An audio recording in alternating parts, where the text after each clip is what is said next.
Assalamualaikum warahmatullahi wabarakatuh. Pada pertemuan kali ini kita akan membahas tentang akuntansi dan lingkungannya, di mana kelompok kami terdiri dari Ramadan Ibnu NIM 494, Elinor Fatimah NIM 519, Putri Sekar Cahya Ningrum NIM 520, dan Rizky Ningtyas Saraswati NIM 521. Yang pertama yaitu definisi akuntansi. Dari sudut pemakai, akuntansi merupakan suatu disiplin ilmu yang menyediakan informasi yang diperlukan untuk melaksanakan kegiatan secara efisien dan mengevaluasi kegiatan suatu organisasi. Tujuannya yaitu untuk membuat perencanaan yang efektif, pengawasan dan pengambilan keputusan oleh manajemen, pertanggungjawaban organisasi kepada para investor, kreditor, badan pemerintah, dan lain-lain. Selanjutnya yaitu dari sudut proses kegiatan, akuntansi dapat diklasifikasikan sebagai pencatatan, pengelompokan, peringkasan, pelaporan, dan penganalisaan. Nah, tahapan dari akuntansi sendiri yaitu ada 3. Yang pertama yaitu mengidentifikasi data mana yang berkaitan atau relevan dengan keputusan yang akan diambil. Kemudian yang kedua yaitu memproses atau menganalisis data yang relevan.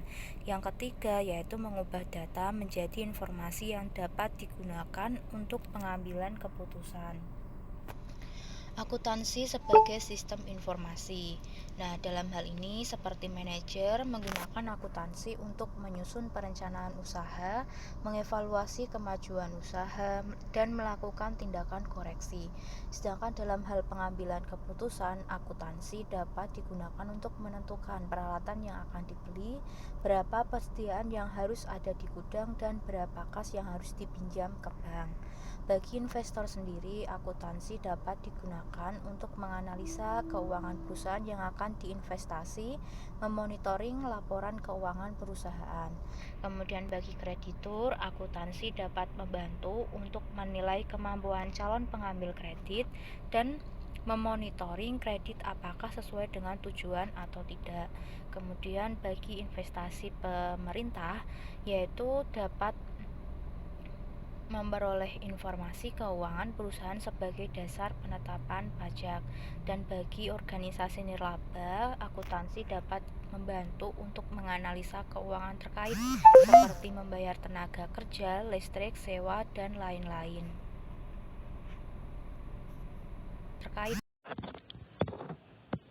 Selanjutnya ada prinsip akuntansi. Yang pertama, konsep entitas atau kesatuan usaha adalah suatu organisasi atau bagian organisasi yang berdiri sendiri, terpisah dari organisasi lain atau individu lain. Konsep ini penting agar kondisi keuangan antar bagian tidak tercampur. Yang kedua ada prinsip objektivitas, di mana laporan akuntansi harus didasarkan pada data yang dapat dipercaya atau data yang dapat diverifikasi atau diperiksa kebenarannya. Yang ketiga ada prinsip cost atau biaya, di mana harta atau jasa yang dibeli atau yang diperoleh harus dicatat atas dasar biaya yang sesungguhnya. Selanjutnya ada transaksi keuangan, di mana harta perusahaan bisa berasal dari pemilik perusahaan yang disebut dengan modal, dan bisa juga berasal dari pinjaman atau kreditur yang disebut dengan kewajiban, di mana harta sama dengan hutang ditambah dengan modal. Untuk selanjutnya yaitu terkait dengan transaksi keuangan, di mana sebuah perusahaan atau dari harta perusahaan itu bisa saja berasal dari pemilik perusahaan yang disebut dengan modal maupun bisa berasal dari pinjaman atau kreditur yang disebut juga kewajiban. Di mana untuk harta, proksinya yaitu hutang plus modal. Lanjut ke laporan keuangan dan persamaan akuntansi. Laporan keuangan utama yang dihasilkan dari proses akuntansi ada 3, yaitu neraca, laporan laba rugi, dan laporan arus kas. Yang pertama neraca. Neraca adalah suatu daftar yang berisi aktiva atau harta kekayaan, kewajiban, dan modal yang dimiliki oleh suatu perusahaan yang menggambarkan posisi keuangan suatu organisasi pada waktu tertentu. Selanjutnya laporan arus kas, yaitu laporan arus kas yang menjabarkan mengenai perubahan yang terjadi di dalam saldo kas perusahaan dari mulai awal sampai dengan akhir periode tertentu. Untuk memudahkan dalam pembuatan laporan, maka arus kas ini dipecah lagi menjadi 3 bagian, yakni arus kas kegiatan operasional perusahaan, arus kas investasi seperti membeli sebuah aset bisnis, atau selanjutnya yaitu arus arus aktivitas pendanaan yang dimana contohnya adalah dana pinjaman atau pengembalian pinjaman.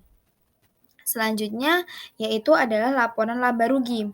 Laporan laba rugi ini adalah penggambaran hasil-hasil usaha yang dicapai dalam periode tertentu, di mana dapat membandingkan pendapatan dan biaya sehingga dapat diketahui untung maupun ruginya.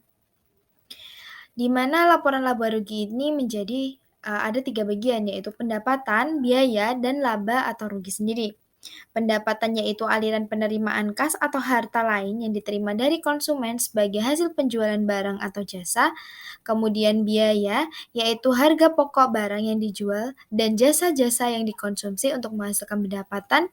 Dan yang terakhir itu laba atau rugi, yaitu adalah selisih lebih maupun kurang antara pendapatan dengan biaya. Lanjut untuk bidang-bidang akuntansi. Untuk bidang-bidang akuntansi di sini, yang pertama adalah akuntansi keuangan atau financial accounting, di mana bidang ini sangat berkaitan dengan akuntansi secara keseluruhan. Mengapa? Karena berhubungan dengan pelaporan keuangan untuk pihak-pihak di luar perusahaan. Kemudian, yang kedua yaitu akuntansi pemeriksaan atau auditing, di mana tujuan utama bidang ini adalah memeriksa informasi akuntansi. Misalnya, memastikan ketaatan terhadap kebijakan, prosedur, atau peraturan-peraturan, serta menilai efisiensi dan efektivitas suatu kegiatan. Dalam melakukan pemeriksaan, akuntan tunduk pada norma-norma pemeriksaan dan kode etik akuntan. Pemeriksaan akuntansi merupakan jasa utama yang diberikan oleh akuntan publik. Kemudian yang selanjutnya yaitu adalah akuntansi manajemen atau manajemen accounting, di mana kegunaan dari akuntansi manajemen sendiri yaitu mengendalikan kegiatan perusahaan, memonitor arus kas, dan menilai alternatif dalam pengambilan keputusan. Misalnya, dalam hal penetapan harga jual, metode produksi, investasi, maupun pembelanjaan. Yang keempat yaitu adalah akuntansi biaya atau cost accounting. Bidang ini adalah menekankan pada penetapan maupun kontrol atas biaya-biaya. Fungsi utamanya yaitu adalah mengumpulkan maupun menganalisa data mengenai biaya, baik biaya yang telah maupun yang akan terjadi. Selanjutnya yaitu akuntansi perpajakan atau tax accounting, yaitu tujuannya adalah tidak lain dan tidak bukan adalah tujuan perpajakan, konsep tentang transaksi dan kejadian keuangan, serta bagaimana mengukur dan melaporkan yang telah ditetapkan oleh undang-undang. Kemudian selanjutnya sistem informasi atau information system, yaitu untuk sistem ini diproses informasi yang diperlukan untuk menyusun laporan kepada pemegang saham, kreditur, lalu badan-badan pemerintah, maupun perusahaan pemimpinnya dan pegawai dan pihak-pihak lain.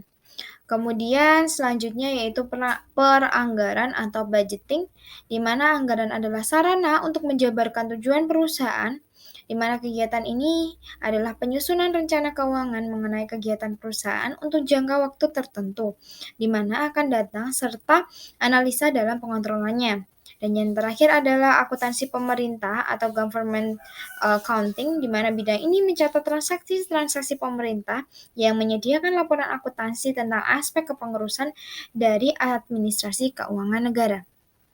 Cukup sekian presentasi dari kelompok kami, kurang lebihnya saya mohon maaf. Terima kasih atas perhatiannya. Wassalamualaikum warahmatullahi wabarakatuh.